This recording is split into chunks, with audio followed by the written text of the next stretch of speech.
কই মা, আবার আপনি রাশিফল পড়ছেন? বারবার না বলেছি আপনাকে খবরের কাগজে সব পড়ুন, কিন্তু রাশিফলটা পড়বেন না। বারবার এটা পড়েন আর টেনশন করেন। দিন দিন কাগজটা দিন আমাকে। সাধে কি আর পড়ি বৌমা? একদিন দেখি রাশিফলে যা যা লেখা সেদিন তাই তাই ঘটলো আমার সাথে। তারপর দিয়েই তো বিশ্বাস করি এই রাশিফল। তারপর দিয়ে একবার করে চোখ না বোলালে আমার হয় না, বুঝলে? তুমি জানো বৌমা আজ কি দেখলাম? তা শুনি, কি দেখলেন? আজ দেখলাম আমার নাকি দংশন প্রাণীর হাত থেকে সাবধানে থাকতে হবে। কি বলবো বৌমা, আমাদের সারা বাড়িতে একেই তো তেনাদের উপদ্রব, তার মধ্যে যদি বলে এমন, তাহলে মাথা কি ঠান্ডা রাখা যায় তুমি বলো? এবার আপনি থামুন মা, থামুন। ওখানে বলেছে হতে পারে, তার মানে এটা বলেনি হবেই। আপনি সাবধানে থাকবেন তাহলেই হয়ে গেল।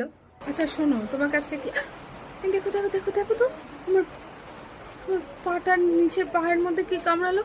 দেখো দেখো দেখো দেখো, কই কই, দেখি দেখি দেখি দেখি।